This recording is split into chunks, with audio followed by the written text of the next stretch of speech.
The following audio recording has been designed for learning purposes only. Do not share, distribute, or provide any type of copies, or this audio lesson will not be made available to you. Good luck with today's lesson. All right. So on Thursday, we have 42 questions, the second half of the first exam, okay? On chapters 6, 7, and 11. So skin, bones, and muscles. Okay. Any questions about that? So you need a Scantron. Okay. It's all multiple choice. So what I figured we'll do is we will lecture for maybe half hour, 20 minutes to a half an hour, and then you can take the exam, since it's only going to be 42 questions. And last time, most people were able to finish within a reasonable amount of time.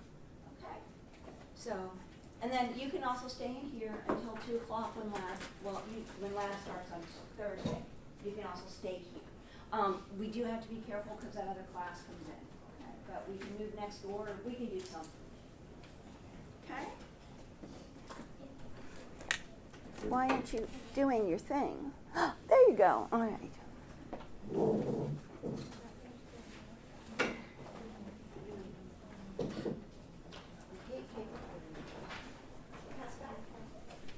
So, we have a bonus assignment if you're interested.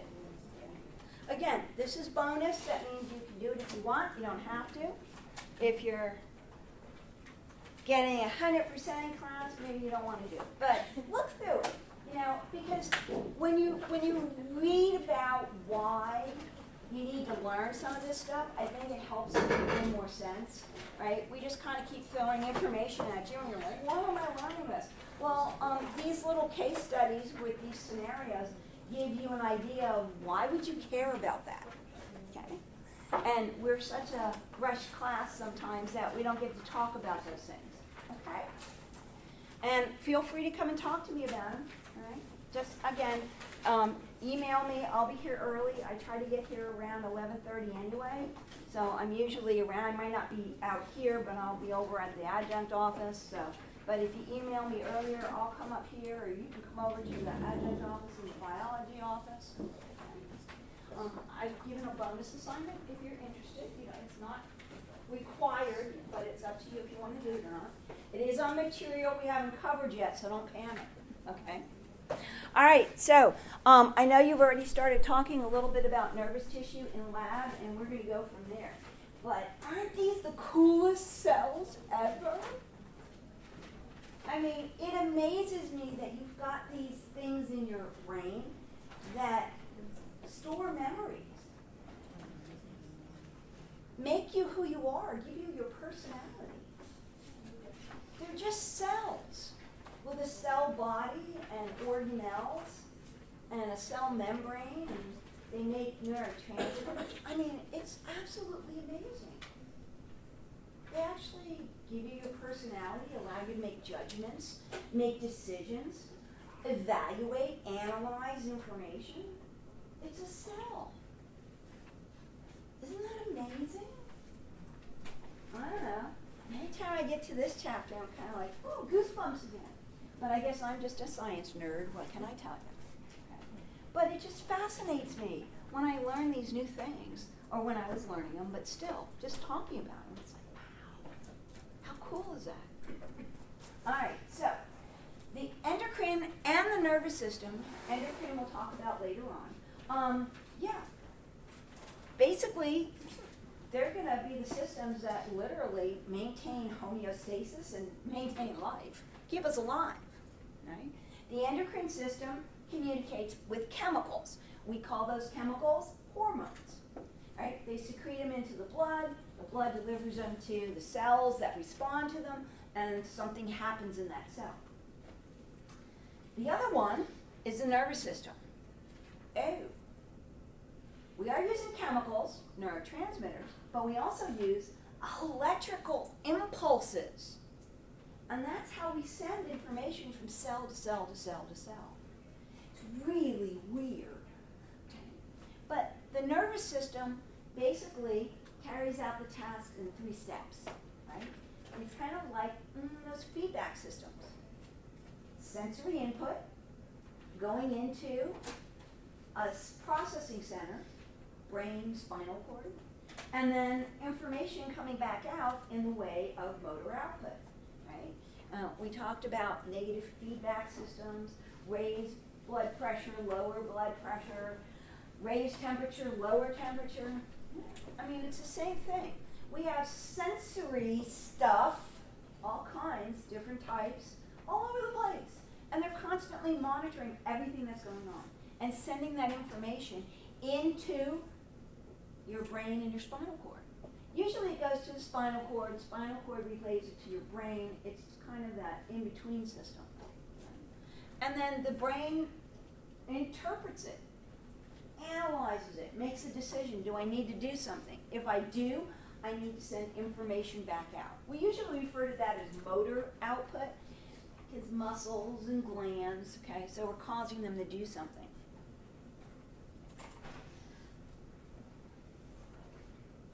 Sense organs everywhere. They interpret. They send it to what we call the central nervous system, comprised of your brain and your spinal cord, where again, everything gets processed there. Right now, you are probably receiving, and I am not kidding, 1 million sensory input signals per second. And your brain is weeding through all that. Do I need to worry about it? Do I not need to worry about it? I have shoes on. Do I care? No, it's okay. I can have shoes on. Am I cold? I care about that. I'm cold. I need to get warm.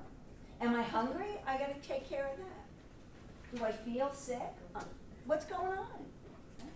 So your brain is getting all this input, and it literally has to weed through everything and determine what's important and what's not. And then it's going to send out a signal for something important. If I'm really cold, what am I going to start doing? Yeah. It's going to send out a signal to my muscles to start to shiver because they do lots of chemical reactions. And every time we do chemical reactions, we release a little heat, and that heat is what keeps us nice and warm. It doesn't work that way when it's really cold. It's trying, but that's way not enough heat. But it could keep all those internal organs here nice and warm. Or it sends message to a gland, and the gland will make you sweat. Right? A gland can also release,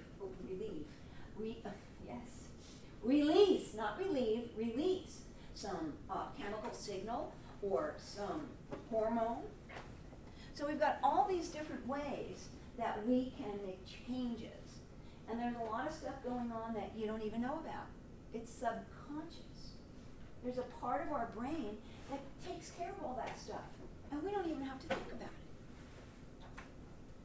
So there we are. We've got the central nervous system. It's your brain and your spinal cord. Your brain has about 85 billion neurons. Thank goodness it's connected. I can't talk anymore. Protected by our skull. And the spinal cord has even more. A lot less. 100 million neurons. And again, protected. What does that go through in the vertebral column? What's that big opening called?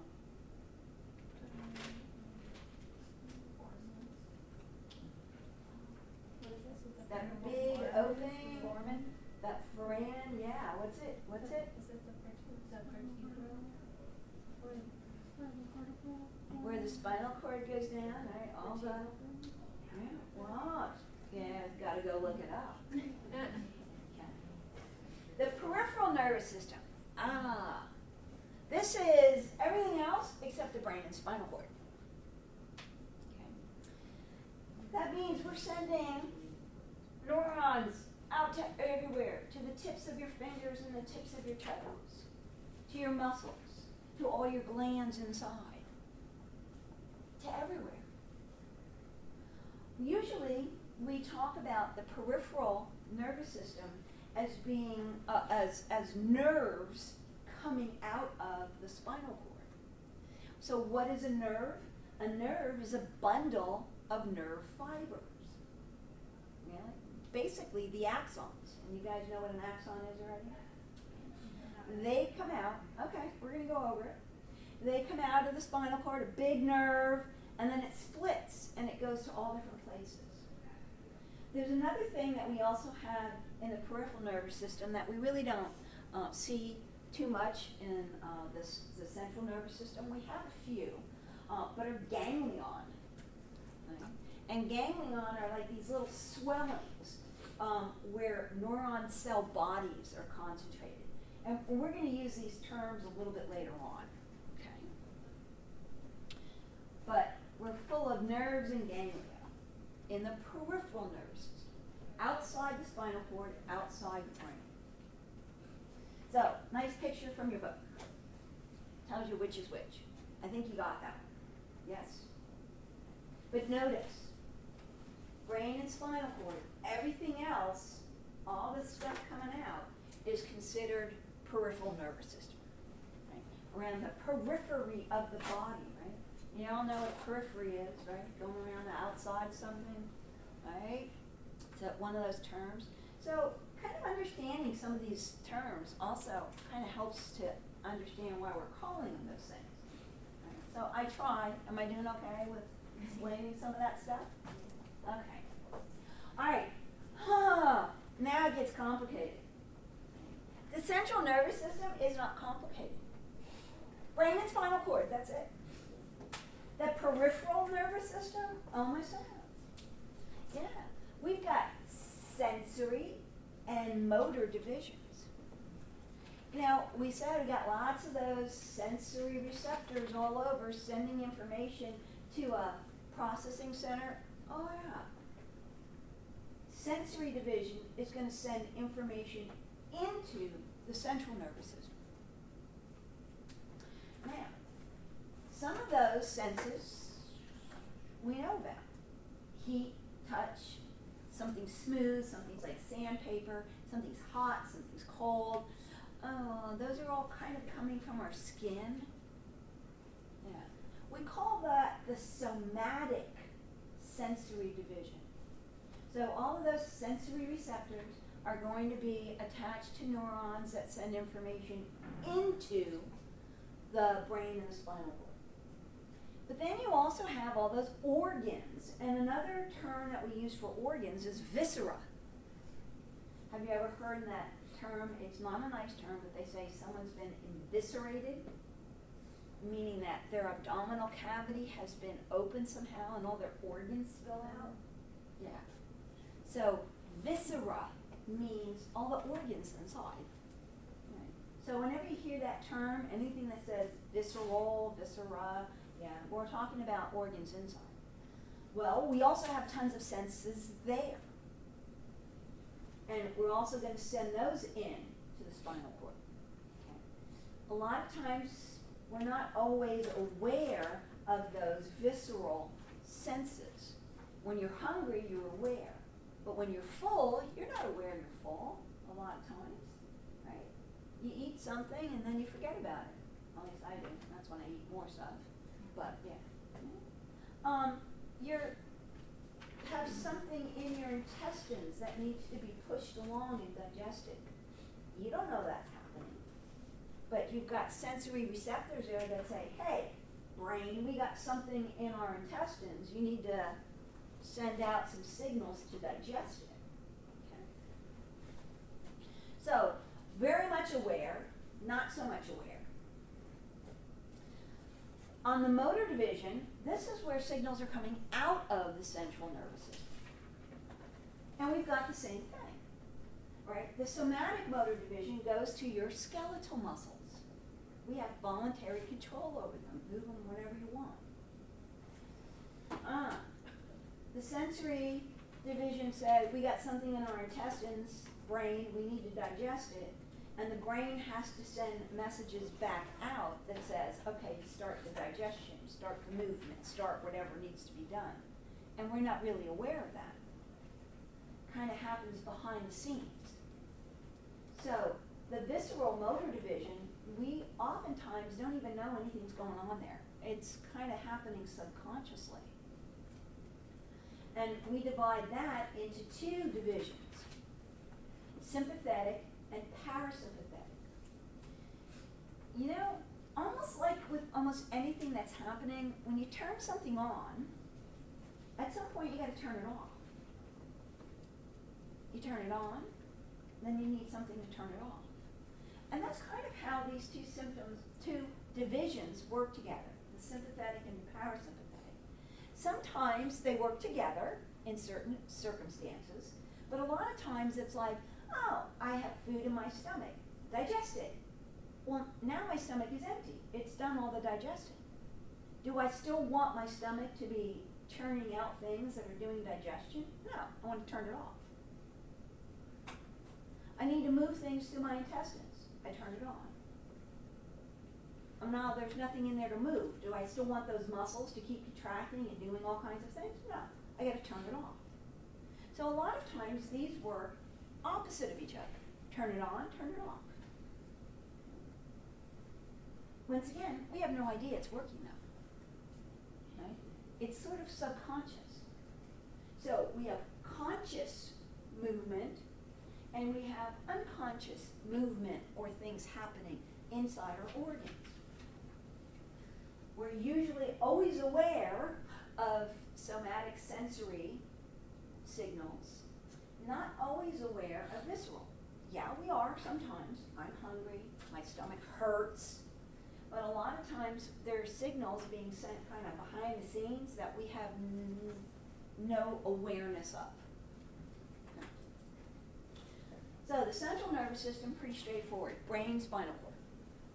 The peripheral nervous system, we have a sensory part taking information in from skin, muscles, and all of our other organs, and a motor division coming out, sending signals to skin and muscles to do something or to those organs to do something. And with those organs, once again, maintaining homeostasis. That's a really important concept, right? Turn it on, then turn it off. If it's turned off, you got to turn it on. So they kind of go back and forth with each other. Although there are some cases where these two will work together for a common function. Okay. Pretty good? Makes sense? So far? Now it's going to get really bad. Okay, here we go. So that sensory division always takes information into the central nervous system. The motor division always takes information out. So we say carries signals from the central nervous system. There are some other terms that are used also. Afferent, to. Efferent, away from. I think of efferent as being exiting the central nervous system. And that helps me to remember that efferent means going out. It's exiting the central nervous system. So there you go. Sensory in, motor out. And it'd be nice if it stopped there, but of course it doesn't. We gotta go a little further. The sensory division, once again, we get the somatic division carrying information in about the skin, the muscles, the bones, or joints. And then we have that conscious awareness of it. We kind of know what's happening. Like today, I did something to my calf muscle, and it hurts really bad. It's okay now, but going up and down the stairs, it really hurts. And then last winter, I fell 2 times and screwed up my knee. And now my knee hurts because I'm not putting a lot of pressure on the calf muscle on my other leg. I know it's hurting. God, I am so consciously aware of that. Okay. So there you go. Just some examples, right? So you know what I'm talking about. The visceral sensory division, yeah. The thoracic cavity, your heart, your lungs, your abdominal cavity, your stomach, your urinary bladder, your intestines, you name it. And we don't have any conscious awareness of that. It's kind of, again, happening behind the scenes. Okay. The motor division, voluntary control. Pretty much, we're just going to go to skeletal muscles. Okay. Yeah. Because when you want to move, you move. You're sending a signal directly to them through what? A motor what? Don't answer.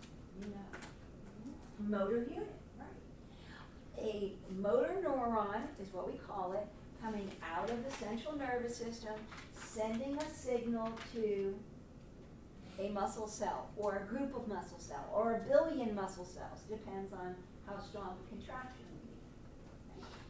So there you go, and that's under voluntary control. All the other stuff, the visceral, we have no control over it. You can slow your heart rate down by calming yourself and breathing, but you're not controlling your heart rate. You're not consciously controlling. You can consciously control calming down, but you can't consciously control your heart beating. Okay. All right, there we are. Now that visceral one, once again, sympathetic and parasympathetic. Yeah, the sympathetic tends to turn things on, gets the body ready for action. Test coming up, get ready for action. It accelerates your heart rate if you're exercising and your respiration, because you're doing stuff. But on the other hand, it can also inhibit your digestive and urinary system, right? Yeah, if you're running a marathon, you don't want to be digesting food, because that would take blood away from your muscles. The parasympathetic seems to have a calming effect on the body. Slow it down. Digest your food. Go ahead and go to the bathroom. You can go pee. So those are just a couple of examples. But again, it's a lot of get us ready to do something, turn it on, and then after we've done doing it, turn it off. Turn it on, turn it off. We've often heard, and it's not always true, that the sympathetic division is the fight or flight division. That's what they used to call it. Because it's like, whatever happens, you're either going to stand there and fight off the dinosaurs, or you're going to run like heck. There were dinosaurs when I was a kid. And the parasympathetic has often been called the rest and digest system. Rest your body, rest your muscles, and digest your food. So, there we go. All right, so we know about the divisions of the nervous system and what each one basically does. And we're going to go into a little more detail on some of them. But neurons. Neurons are the cells that make up the nervous system. And they have some really cool properties. Number one is they are excitable. Yes. Electrically excitable. Right? And we're going to talk about how that happens. They have what we call conductivity, right? They can produce these electric signals that can be sent to other cells. Pretty cool. And secretion, because they have to release the chemical neurotransmitters in order to send a signal to another cell. And we're going to talk about all the things that are in here, so just hang on. So they are excitable. They're conductive. They do secretion. And here is what a neuron looks like. And then you guys looked at this in lab already, right? So it's the basic structure of a neuron. We've got a cell body, otherwise known as a soma. It has a nucleus. It's got a nucleolus in there. It also has something else in there. What do you call them? They stain this kind of... The Niesel bodies, yeah, they stain kind of a purpley color when we stain them under a microscope. It looks like all these little dotty things in there. Basically what that is rough endoplasmic reticulum. Why? Down at the other end here, those axon terminals, we're releasing neurotransmitters. A lot of neurotransmitters are proteins, and we have to make them. So we need lots of protein production, so lots of ribosomes, lots of rough endoplasmic reticulum to make the proteins. Yeah. So, lots of, and the guy who discovered them, his name was Nissl, so that's why they call them Nissl bodies. There's nothing special about that name, okay? But it's basically rough endoplasmic reticulum. There are these processes that come off of a neuron. Off of the cell body, we have all these processes. There's 1, 2, 3, 4, 5, at least 6 there. And there's another one, a 7th one. These are called dendrites. And once it comes off of the cell body, it can branch however much it wants. Okay? And these are kind of the receiving end of a neuron. Other neurons are going to release neurotransmitters onto the dendrites or even the cell body to try to get it excited. If it gets excited enough, it's going to conduct an action potential, what we call, down this axon. Another process that comes on. Cells, I should say neuron cell body can have many dendrites, but it only has one axon, regardless of what kind of a cell it is. Lots of dendrites, one axon. That axon is going to travel downward. It can branch here. It can continue all the way down to the axon terminals and branch some more, and they can branch. You have lots of branching, but there's only one axon that comes off of the cell body.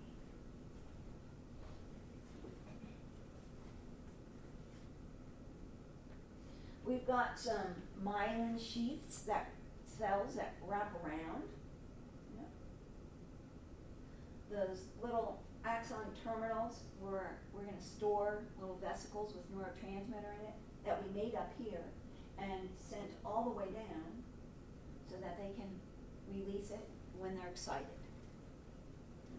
So this is a receiving end. This is kind of a conducting end. And this is a secretion end. So receive information, conduct that action potential down here, and secrete neurotransmitter. And that's the way they work. They get signals up here. If that signal is strong enough, they're going to pass it along and release neurotransmitter to signal to another neuron's dendrites, or maybe to a muscle cell, or maybe to a glial. Just depends on what kind of a neuron it is and what its purpose is. So, receiving end, it's where it gets excited, up in here. If it gets excited enough, it's going to conduct the signal down the axon, and then once it reaches those axon terminals, we secrete neurotransmitter.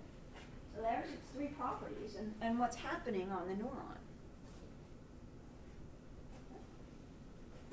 All right, so the neurosoma, or soma, or cell body. Jesus criminy, how many names can they come up with, right?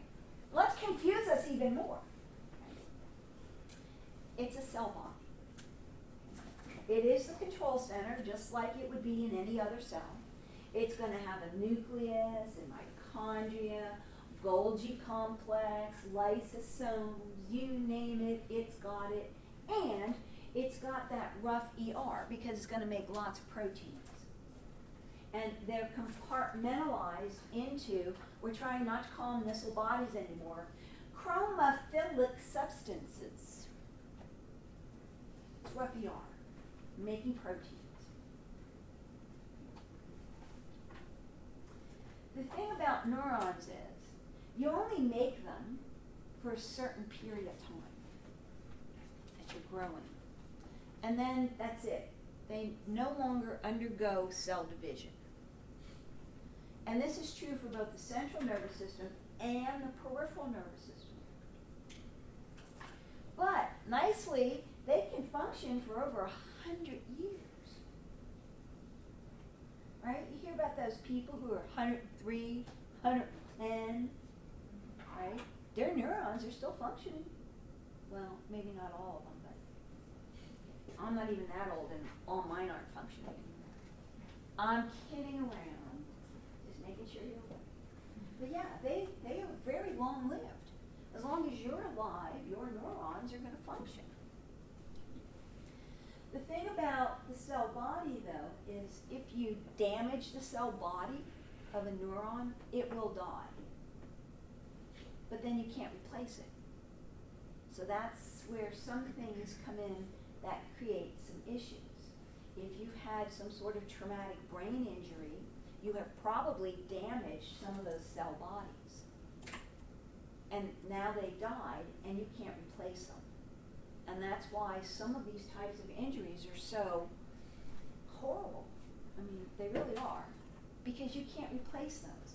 It's not like, your skin cells where if you get a cut, you can repair it and it's all good. It doesn't happen in the cell body. Once it's damaged, we can never replace it. Okay. We call them cytoplasmic extensions. They literally they have extensions of the cell membrane, extensions of the soma, the cell body. They're filled with cytoplasm and everything else. And again, this is going to be that receiving end. They're going to receive information from other neurons. Right? Neurotransmitter is going to be released from another neuron, and it's going to somehow, right, start to excite the dendrites. And we're going to talk about how that works. They really do provide really precise pathways for the reception and processing of the incoming information. The more dendrites that a neuron has, the more information it can receive. So you can imagine the ones in your brain probably have tons of dendrites because they're receiving information all the time. Kind of makes sense.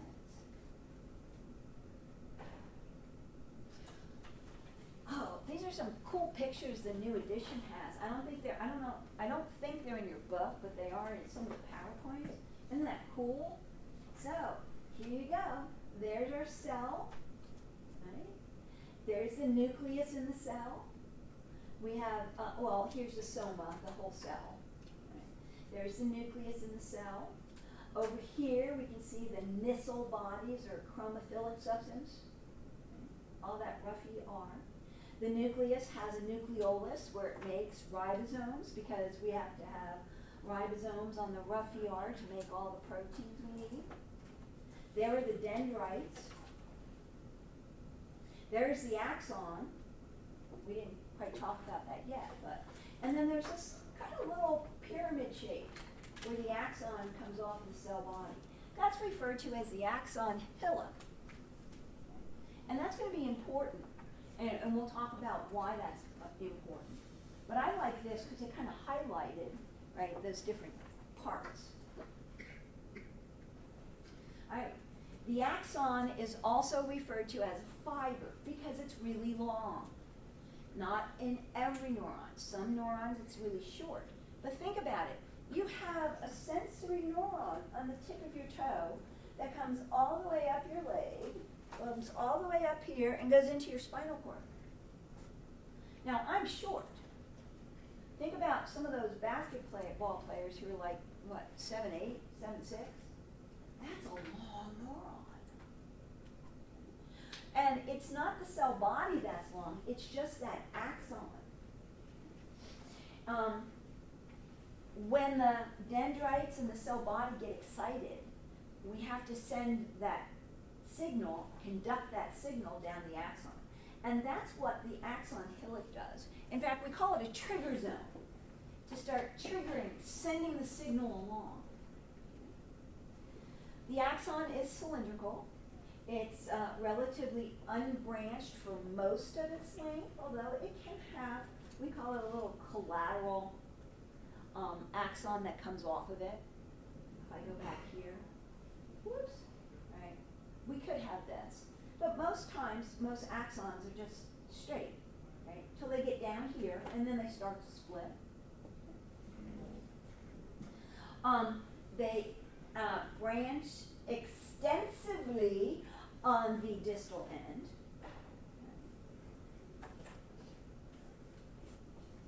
Extensively branching down here. We actually call them terminal arborations.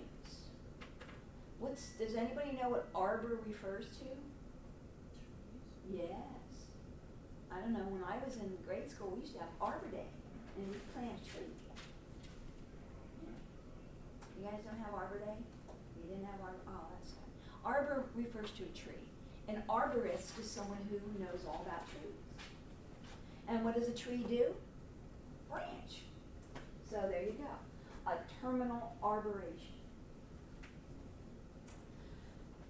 It's specialized, and we'll try and figure out how, for rapid conduction of those signals to distant points. Tip of toe to spinal cord. Spinal cord to muscles down near my foot so that I can move my foot when I'm stepping on that tack or pin, or when I stub my toe. Oh, I know I heard it. Yes, right? Fast. Right? You stubbed your toe. You almost know immediately you stubbed your toe. Right? There might be that little microsecond before the pain hits your brain, but it's a really short time. And you know your toe hurts. You've bumped it into something. So, rapid.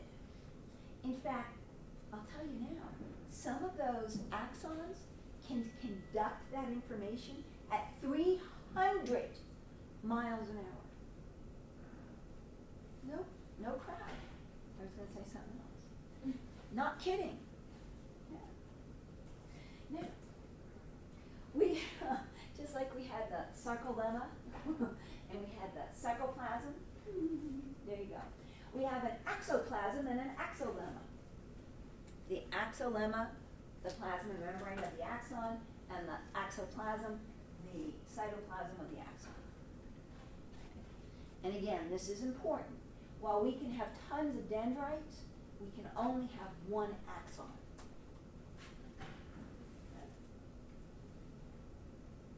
So here we are. There's a little axon hillock. Okay. And this we call a trigger zone, because we're going to start to get all these dendrites and the cell body excited, and then we need to conduct that down this axon, so that's when we need the trigger zone. And then again, that terminal arboration, right? Branching, all those little axon terminals. They're also referred to as synaptic knobs. I've also heard them called terminal boutons, terminal buttons. Just depends on what textbook you're stuck with. Right? They call them all kinds of things. We're going to stick with axon terminal or synaptic knob. Okay? And it's that little swelling at the end where all the synaptic vesicles with the neurotransmitter are waiting to be released. Back up what you learned in lab already. All right? Am I reinforcing it a little bit? Yeah? Okay. We have a nice model in there. Did everybody see the model yet? Right? Yeah. Okay. I'll work with you today on that. All right? There is some variation, though, in the structure of these neurons. We have 4 different types. One is very, very rare, and the others are a little more prevalent in the body. We have multipolar neurons. We have bipolar neurons. We have unipolar neurons, and then we have an anaxionic neuron. You know when you put A in front of a word and it means it doesn't have something? Like asymptomatic, right? The person came in with symptoms, but their daughter was asymptomatic, meaning they didn't have any of the symptoms of the disease. So unfortunately, axon starts with an A, so we have to use A-N, because you can't say axonic. I don't know why, but you can't. English. Who hates English? Right? So it's anaxonic neuron, where there is no axon. Okay? They just communicate through dendrites. And this is important in certain areas. It should be the brain, not the rain. I'm sorry. I deleted my B. We get some of that in the brain and in the retina, your eye. Okay? Where dendrites talk to dendrites with no axon in between. Okay? Multipolar. Again, only one axon, but lots of dendrites. This is the most common. We find these in the brain, the spinal cord, all the neurons going to the skeletal muscles. Lots of place to receive information, only one place to send information. Bipolar neurons have only one axon and one dendrite. We find these in our special senses like sight, smell, hearing. Unipolar neurons are mostly are common sense neurons, like all the other senses. Yeah. The dendrite and the axon actually join together. They kind of bypass the cell body altogether. So let's look at some pictures. Here we are. Look at the dendrites on that puppy. Okay. Yeah. Multipolar. These are all processes coming off, and then they branch like crazy. They're branching like crazy. Only one axon. Only one axon. That's one dendrite, that's another dendrite, that's another, and there's the axon. Right? There's a dendrite, there's a dendrite, and then they branch like crazy. Yeah. For the unipolar neuron, when it says peripheral process and central process joined together, is that the peripheral nervous system? Yeah, The central nervous system? No, but I was gonna explain that a little more when we got to this picture. Okay, hang on, yeah. Okay, so tons of dendrites. Okay, the bipolar, one dendrite comes off the cell body. It can branch then, that's fine. But there's only one dendrite coming off the cell body. And there's always only one axon, and it can branch too. So that's what we call bipolar. 1, 2, 2, bipolar.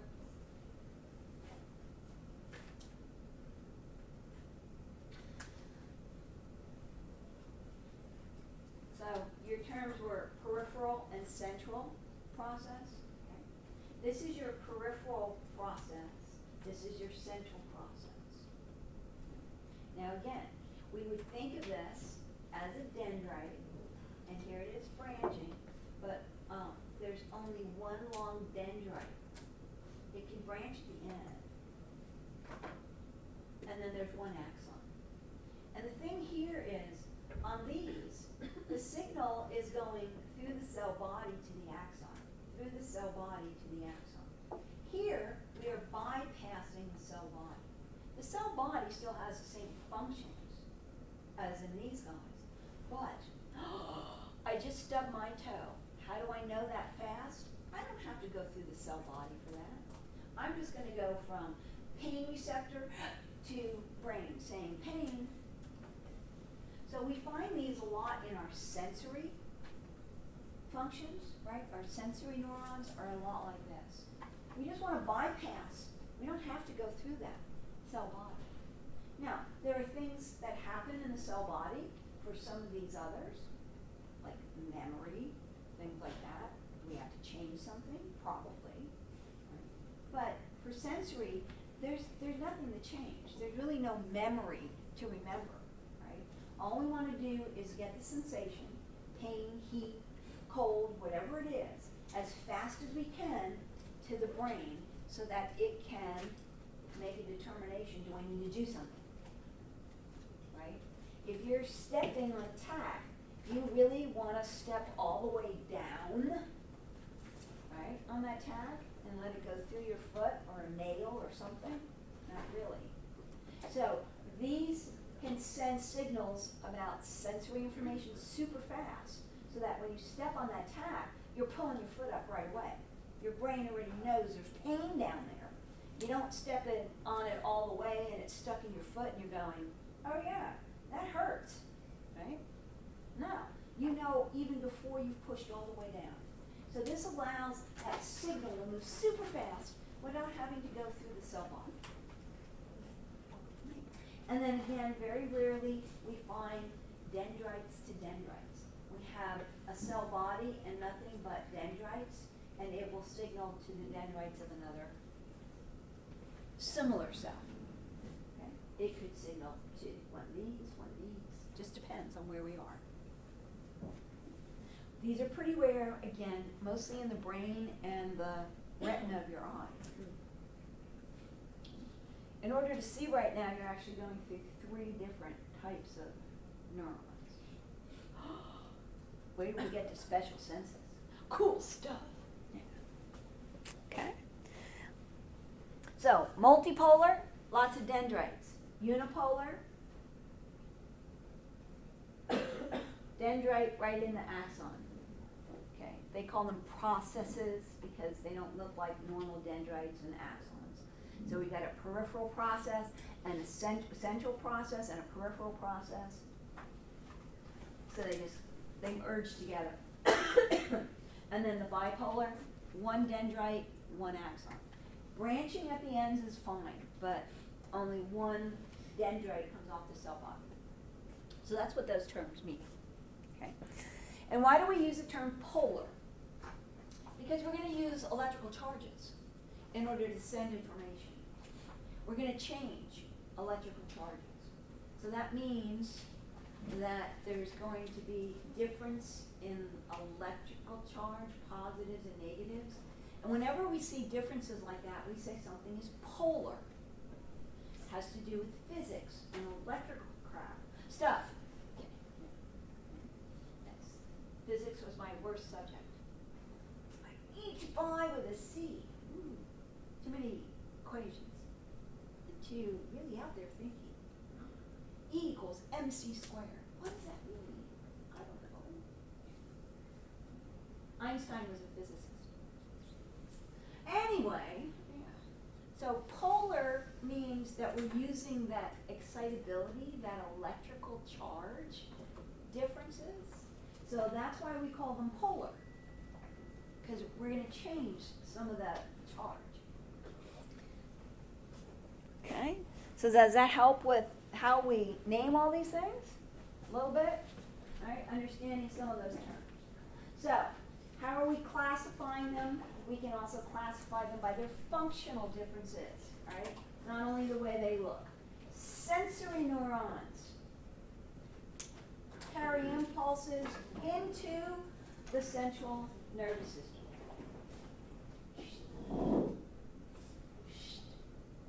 Peripheral nervous system. There is a sensory receptor. It sends something and now it's sending the information in. See the cell body all the way over here at the side? Peripheral process, central process, signals to a multipolar neuron.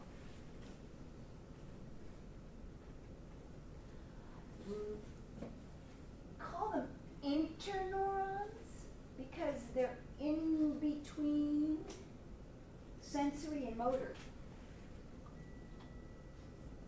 So we call them interneurons. A lot of them are in your spinal cord. A lot of them are in your brain. They're the first ones to get the signal. And they are usually almost always multipolar. There are a few exceptions we don't need to worry about. And then in the central nervous system, the information is received, analyzed. We're going to send a message out. We're going to use a motor neuron. And these are always multipolar. The information from the interneuron in the brain or the spinal cord, we release neurotransmitter to the dendrites of the motor neurons, and the motor neuron leaves and goes into the peripheral nervous system. So there are some overlaps. Yeah, like the cell body over here on a peripheral nerve or a peripheral neuron is in the central nervous system. The axon terminals of a sensory neuron from the peripheral nervous system are located in the central nervous system. So there's some overlap here for the signaling purposes. Right? so that a sensory neuron can easily signal to the spinal cord of the brain, and the spinal cord or brain can easily signal out to a motor neuron to affect some kind of change. Don't smash your foot down on that tack. Something's hot, pull your hand away so you don't get burned. You name it. So we've kind of got this thing going on. Motor neurons never send information in, and sensory neurons never take information out. It's all a matter of taking the info in, having it analyzed, and sending out info. Make sense? Any questions? Am I going really slow? Have I covered too much so far? Let's go on then. Whoops. Yeah. So again, here's another little, I liked this picture because I thought it was a little clearer, but your book has this picture. Okay. And it's a lot smaller and it doesn't show you what kind of neurons are where. So, new book, new picture. Sometimes they're not always so. But again, we've got information going in, inner neurons, either the brain or the spinal cord, just depends on what information we're sending in, and then motor information goes out. And that's where we see those terms again. Afferent in, efferent out. Efferent exit. And it always works with this pattern, okay? It's always this way, it's never reverse. Okay, well, we've made all those nice vesicles with all those neurotransmitters. How are we going to get them down to the axon terminals? Yeah. We have what we call axonal transport. Remember we talked, I don't know, did we talk a little bit about the cytoskeleton? Some microtubules and things like that inside the cell. And one of their function was to help carry things around. And here we are. We've got these microtubules that kind of guide the materials along the axon on their backs, while they literally crawl along the microtubule. Oh, we have some motor proteins we make. How cool is that? Right? Now, sometimes we have to move things down to the axon terminals, and other times we have to move things back the other way. Right? So we have two types of transport. Anterograde from the cell body to the axon terminal, or retrograde from the axon terminal to the cell body. We recycle stuff, okay? And sometimes we got to take it back, and then we can use it to make more neurotransmitter. Right? So sometimes after a neurotransmitter is released, it's broken down in the synaptic cleft, and the cell takes back up parts of it. But then it has to send it all the way back up to the cell body where it can be incorporated into the new protein. Phew. So basically, we are running things down to the axon terminal and back up to the cell body. So anterograde, down, retrograde, back. And we have two different motor proteins. One's called kinesin, the other one is dyene. And you don't even know the names of them, but I think it's just cool to understand what's going on there. Isn't this a cool picture? Yeah, your book had no picture. I found this on the internet. Isn't that cool? Somebody did this. This is nice. So, they're showing these little motor proteins. The one that's taking it down is the kinesin. The one that's bringing it back is the dyene. And, you know, these little motor proteins, they are like little wagons, right? And the front wheels take it down this way, and then the other front wheels take it back this way. So, the front wheel this way, back wheel that way. Kinesin this way, dyene that way. And so again, we're taking the vesicles down, the vesicles are going to get released. Some of the stuff we need to bring back, depends on what it is, you know. It's just, again, and this isn't exactly showing everything that's going on, but it's showing you how we move things down and move things back. And these proteins literally move. Lots of energy. ATP is required to move these things. And it literally kind of moves down, kind of walks. Kind of cool. And it's happening right now as you're making those connections in your brain to something. What is it you're making your connections to? Okay. You know, since neurons are pretty delicate. It's a cell, and since we can't replace them once they die, we have a whole series of cells that help to support and protect the neurons, right? And each type of cell has a specific function it does to keep that neuron healthy. They also help to bind the neurons together to kind of form what we would call that framework for nervous tissue.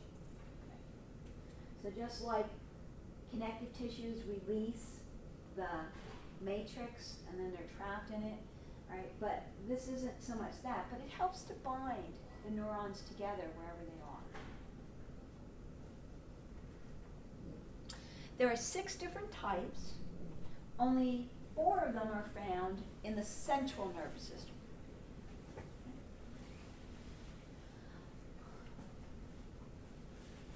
Oligodendrocytes. Say that one 3 times real fast. Oligodendrocytes. Oligodendrocytes. Oligodendrocytes. Oligodendrocytes. These are going to form something we call the myelin sheath.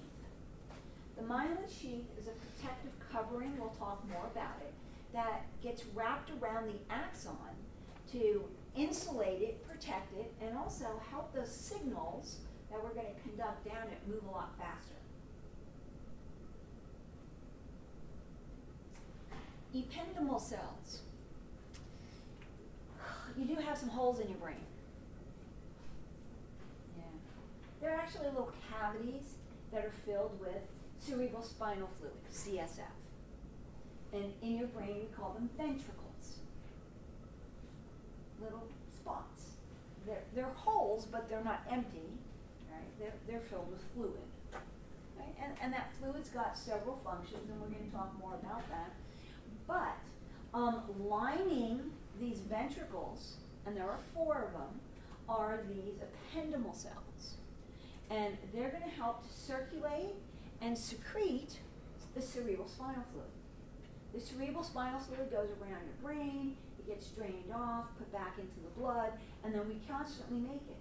So we're always making it. And it's always being circulated around your brain and through these ventricles and even down the center of your spinal cord.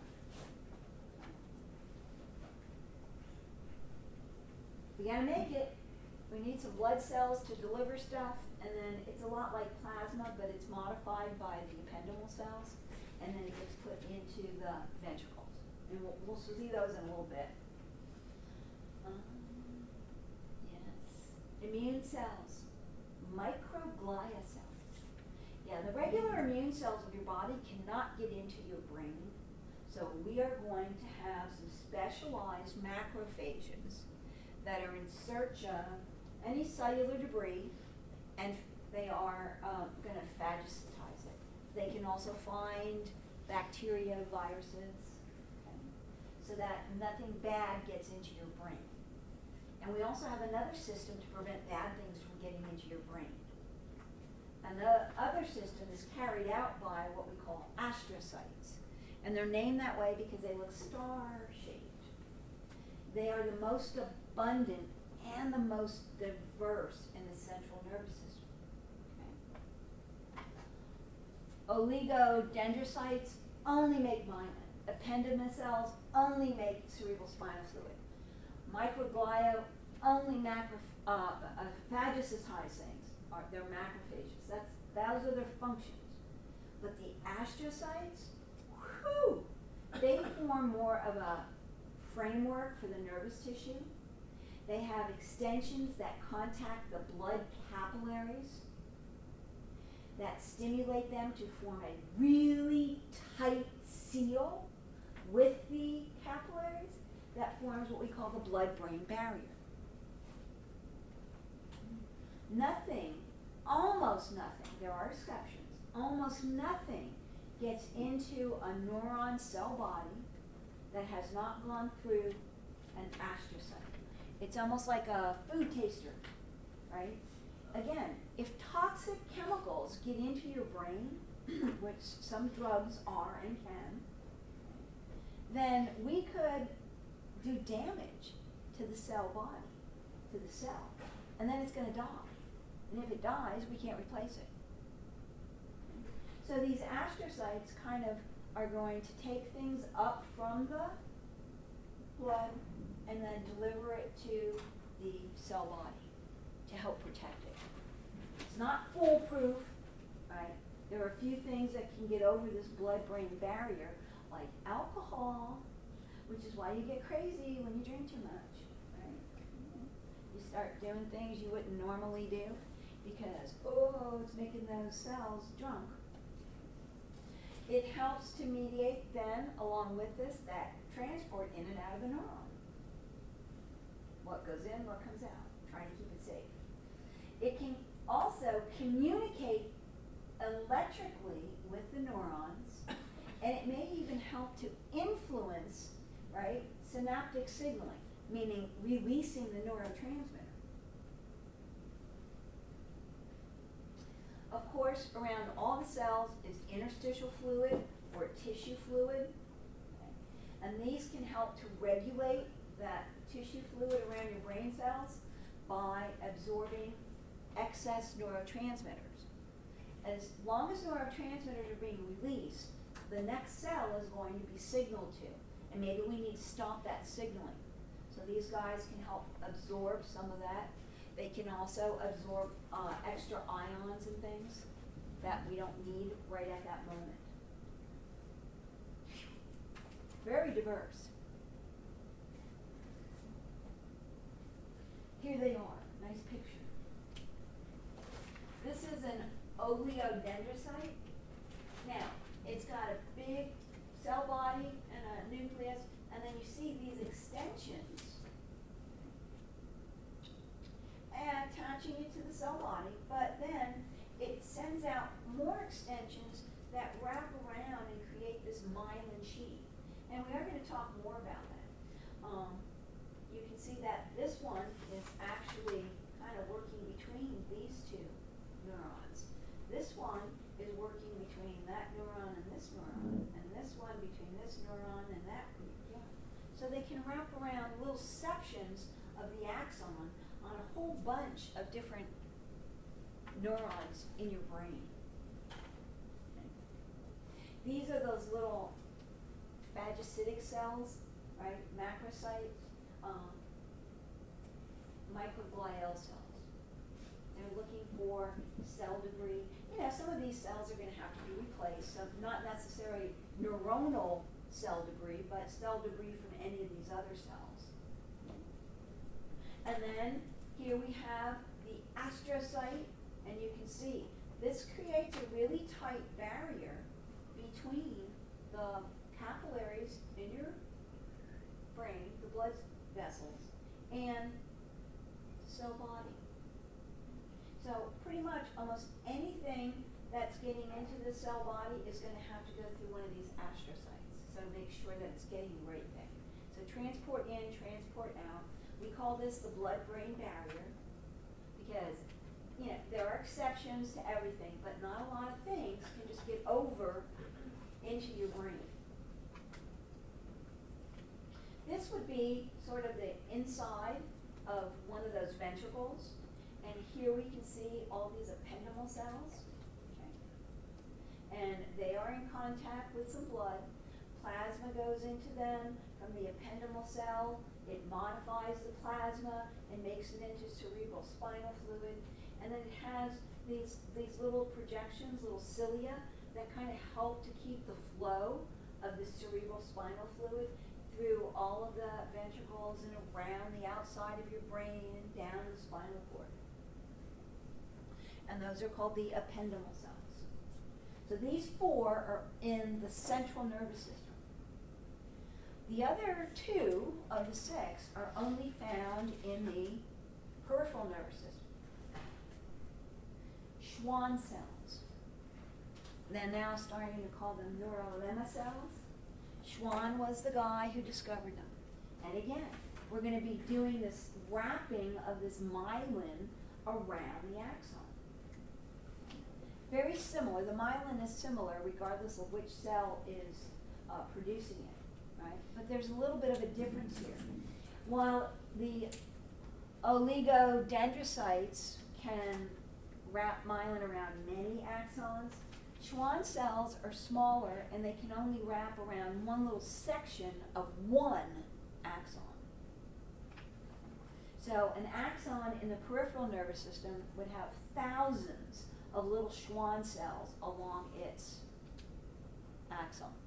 Where in the central nervous system, this oligodendrocyte can wrap around this one, it can wrap around another one, it can wrap around another one. They're just showing you a few. It can wrap around the axon of many. Only a small section, but on many different axons. Whereas the Schwann cell, only one little section of the axon. So there are a lot more Schwann cells here on a peripheral nervous system. Central nervous system. If you damage an axon in the central nervous system, it usually, kills the cell. But what we found in the peripheral nervous system is these Schwann cells can actually help to regenerate the axon, which is called the fiber, not the cell body. Either way, if a cell body is damaged, that nerve cell dies. If the axon is damaged in the central nervous system, the cell usually dies. If the axon is damaged in the peripheral nervous system, we may be able to fix it. We may be able to reconnect the axon to what it's supposed to signal to. Okay. So we'll talk a little bit more about that, but we call it regeneration of the damaged fiber meaning axon.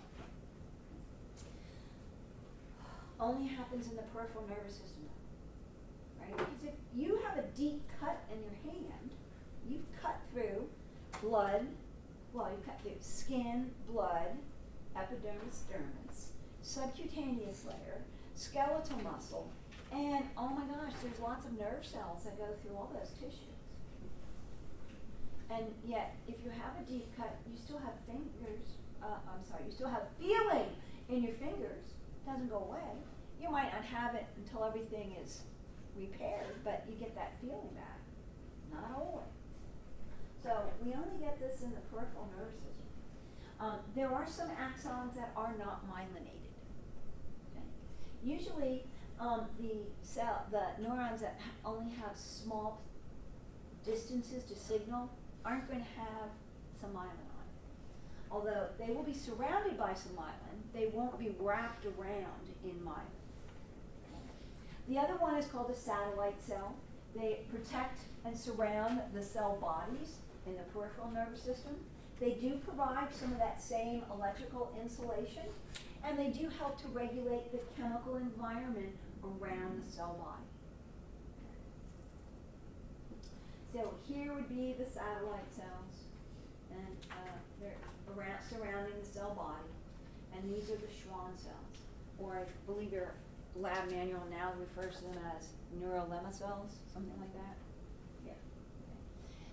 Everywhere in anatomy and biology, we're trying to get away from naming things after the people who found them. That used to be a big honor in science, and now they're trying to get away from that. All right, what about that myelin? It is an insulating layer. It's composed of phospholipids, cholesterol, and some proteins. And it is secreted by these cells. Okay. Pretty cool. And we just talked about the oligodendrocytes and the Schwann cells. That's a tough word to say. I don't know who named that, but whatever. Myelination begins about the 14th week of fetal development.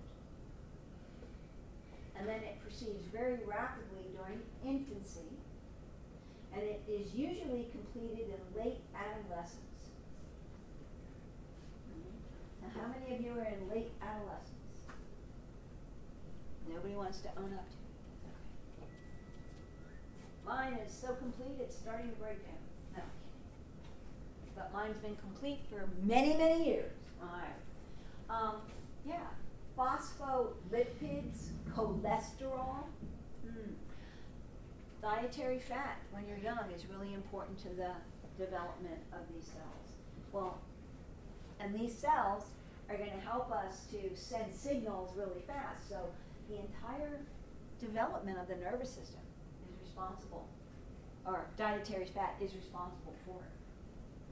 We have to make all those things. All right, so in the peripheral nervous system, the Schwann cell spirals repeatedly. It's generally about 1 millimeter, all right, of the axon, all right, and it goes around and around and around and around and around. There's no cytoplasm between the membranes that go around and around and around and around. It's kind of like the membrane of the Schwann cell, and it just keeps, it starts and it keeps wrapping round and round and round and round and round and round and round.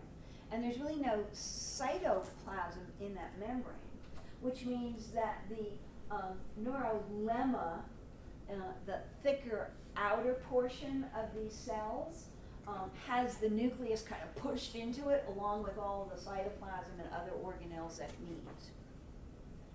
So it's easier to kind of take a look at it. So this is the axon, this is the Schwann cell, and it starts and it just keeps wrapping around and around and around and around. It's more like a membrane than it is anything else. There's no cytoplasm in here.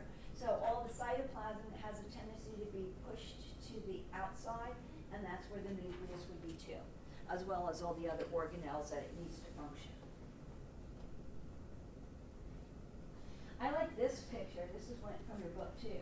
And you can see it starts, and then it just keeps wrapping and wrapping and wrapping and wrapping and wrapping and wrapping and wrapping and wrapping, a zillion times. Okay. And here again, this is where we get the cytoplasm, the nucleus, pushed to the outside here, and that's where you can see it.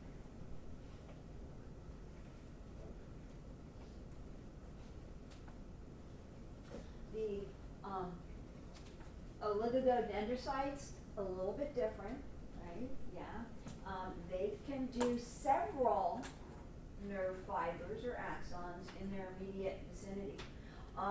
And it does help to kind of anchor those particular neurons together, right? Those nerve fibers, they're anchored together.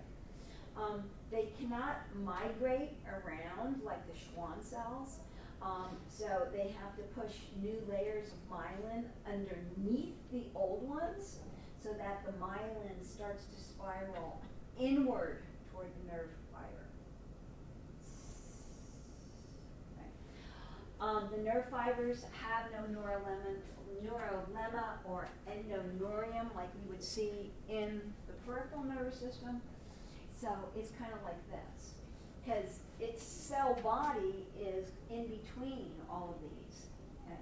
So what it does is it keeps pushing the myelins underneath, and it keeps wrapping around and around and around and around. But it's the same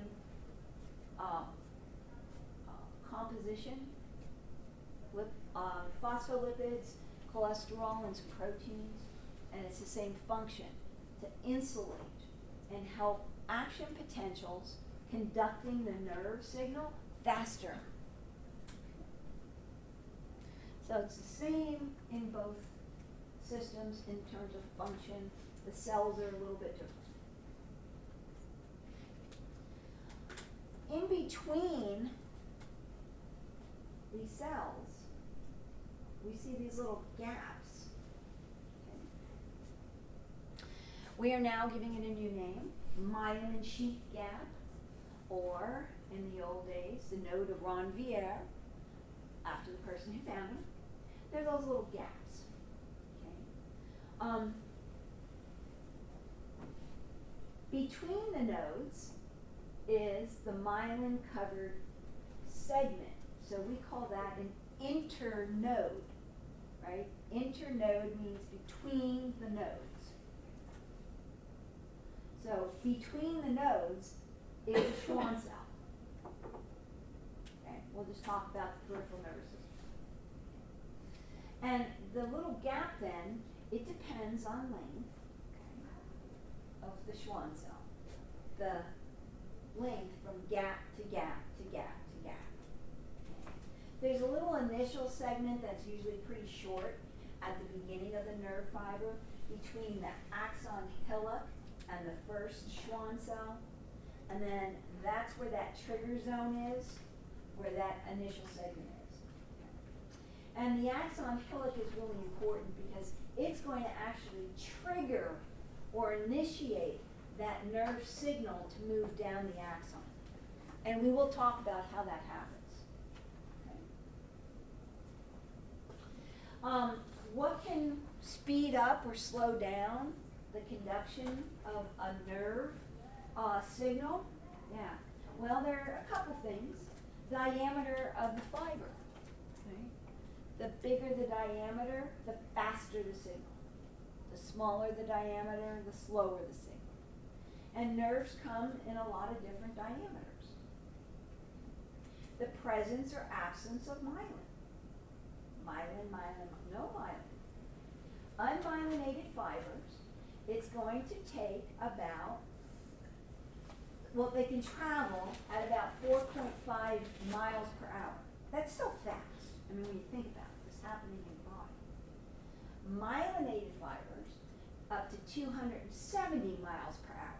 Now, of course, we have to use the metric system, so we have to use meters.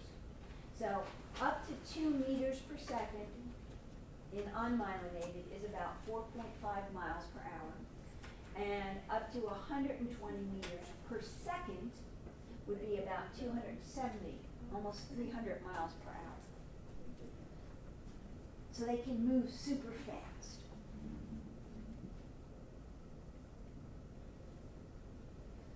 So, when you hit your toe, 300 miles an hour. When you're stepping on something that's causing pain, 300 miles an hour, or close to it. And that's how we can get that information really fast. If you have in your brain a neuron that has to go, 0.5 meters, probably don't need myelin, right? The nerve signal will travel down the axon just as fast. It's only a short distance. So distance that it has to travel is going to have a little bit to say here too. And the bigger the diameter, forget the little red thing, right? This is showing myelin on it, but the nerve fibers also have different diameters. Okay. All right. There are some unmyelinated nerve fibers. However, there is some myelin. Okay.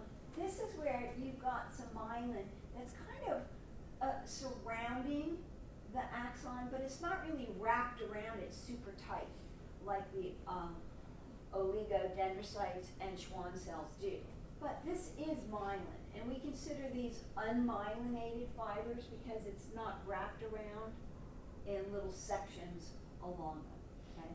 But these Schwann cells kind of hold these axons in little grooves, and it does help to insulate them a little bit and protect them a little bit. Okay. So the membrane just kind of folds around them a little bit.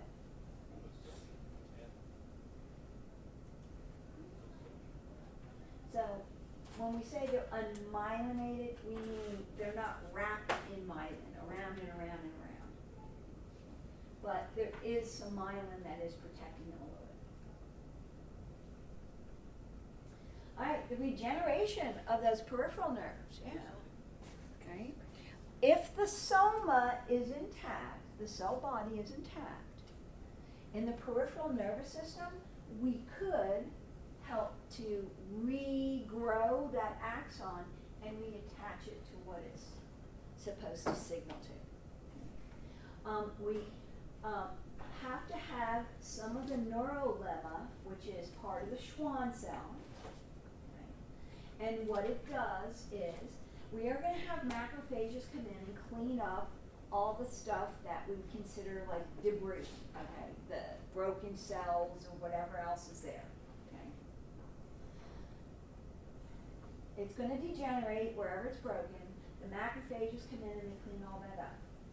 The axon stump could start to sprout some multiple growth processes towards where it used to be connected.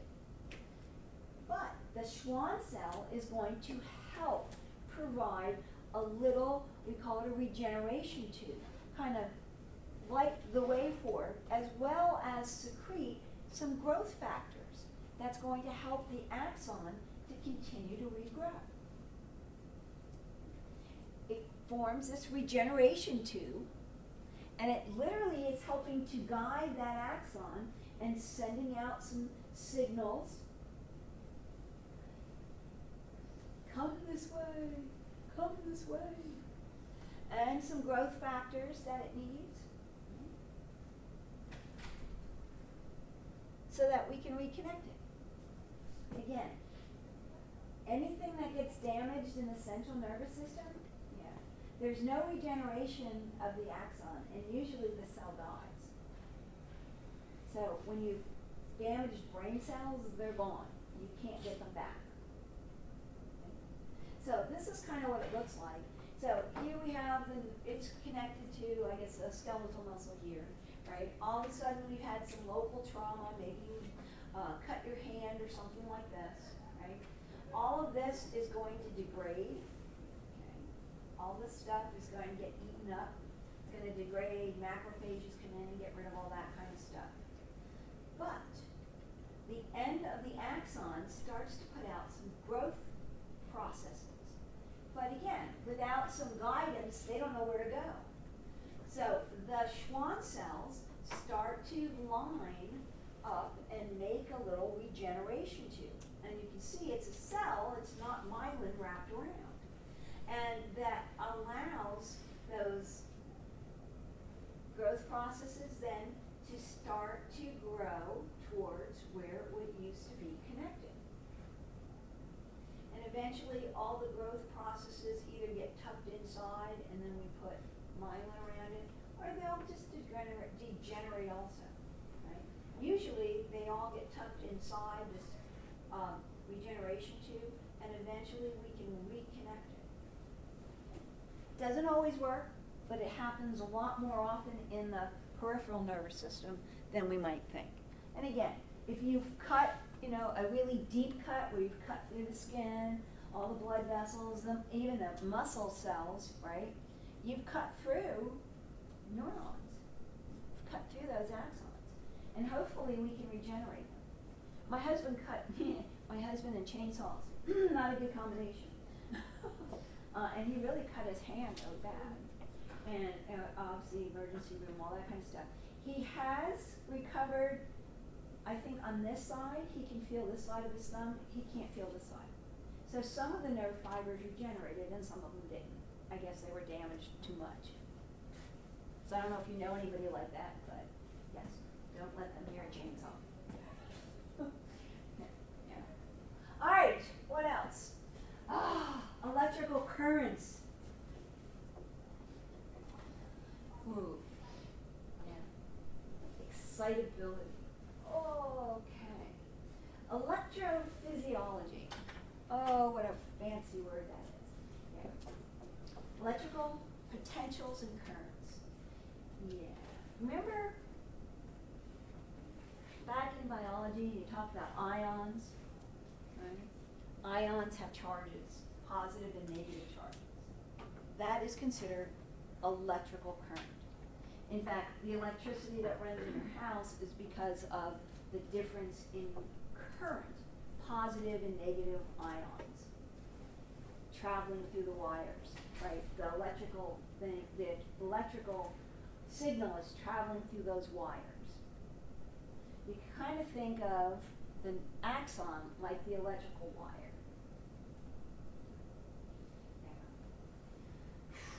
This is how neurons and muscles create these action potentials that are going to cause something to happen. So, an electrical potential means that there is a difference in the concentration of charges between one point and another. Opposites attract. I have a bunch of positive over here and a bunch of negative over here, they're going to be attracted to each other.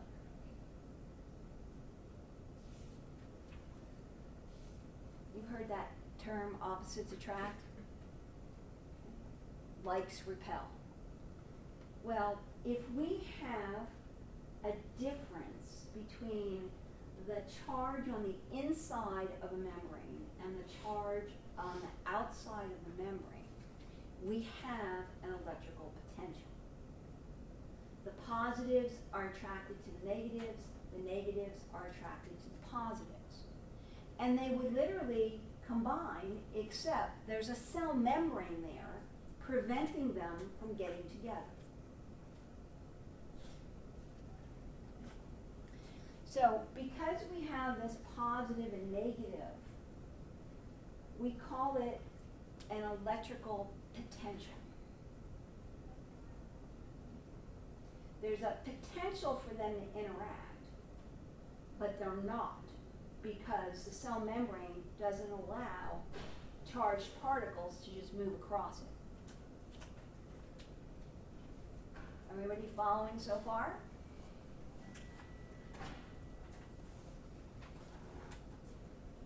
Nah, we don't want to go there yet. Whoops, sorry.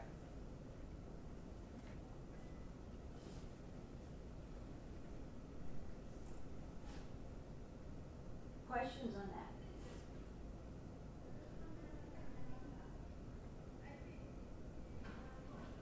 We have all kinds of molecules in the cell and on the outside of the cell. Some of them are ions that are positively charged. Some of them are molecules that have charges on them. Some of them are neutral, that have no charges. Right? And we have a cell membrane that is selectively permeable. It doesn't let just anything go in or out. So because of that, there are some ions on the outside and there are some ions on the inside. There are more negative ions on the inside of a cell than there are on the outside of the cell. There are more negatively charged ions on, more negatively charged molecules on the inside than the outside. And because the membrane doesn't just let anything go back and forth, we have more positive, whatever you want to call them, I'm going to call them solutes. Doesn't matter whether it's an ion, molecule, any other kind of protein, whatever it is. There are more positive things on the outside of the membrane than there are on the inside. Which means the inside of the membrane is more negative. And it balances out everything. It looks at everything that makes up the concentration inside of the cell and everything making up the concentration outside of the cell. And when a neuron or a muscle cell is not doing anything, we find that it's more positive on the outside and more negative on the inside. So there's more negative stuff inside and more positive stuff outside of this membrane. Well, nerve cells and muscle cells can take advantage of that charge difference. And that's how electrical signals, nerve signals, action potentials are generated, because we have this difference in charge. And we're pretty smart. We figured out how to make these tiny little electrodes that we can stick on the outside of the cell, in the tissue fluid, and on the inside of the cell, in the cytoplasm, and we can measure what the difference is.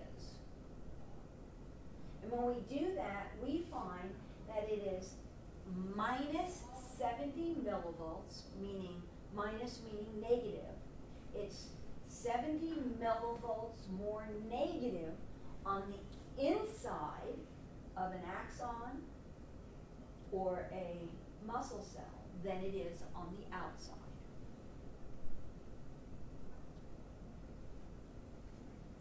And when we measure this, the cells aren't doing anything, so we call it a resting membrane potential. We could let negative out and make it more negative outside, or we could let positive in and make it more positive inside. And that would be an electric current.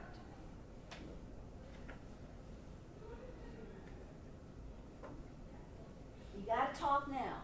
Speak now, because if that doesn't make some sense to you, the rest of this is gonna be, what? Okay. Can I explain anything else? Does it kind of make sense? Ooh, orange today. Here's our membrane. Okay. There are more negative things inside than there are positive things outside. They're attracted to each other. They want to interact, but they can't, because the cell membrane is preventing them from crossing over it. And we can take little electrodes, I don't know, can you even see that? We can take little electrodes and put a little electrode in here, and then we take another electrode and we put it here, and we connect them up to what's called a voltmeter, VM, a voltmeter, and we can measure the difference between what's happening here and here. And when we do, we find that inside we register 70 millivolts more negative than the outside. So we call it minus 70 millivolts. And because this cell is not doing anything, we call it the resting membrane potential. It's just at rest. Nothing's happening.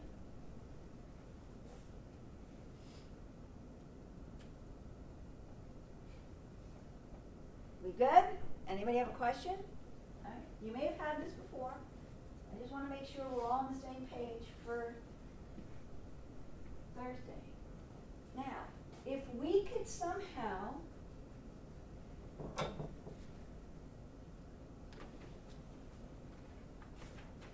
allow this positive, who writes with these things? God, they really wear them down, my goodness. This positive to come in, that would change the situation in here. And because these are positively and negatively charged, this is considered an electrical current. So, what are we moving? Well, in muscle cell membranes and in neurons, we are moving to, I'm sorry, try this one. We're moving two different ions. A sodium ion and a potassium ion. And both of those are charged. So when they move, we are creating an electrical current.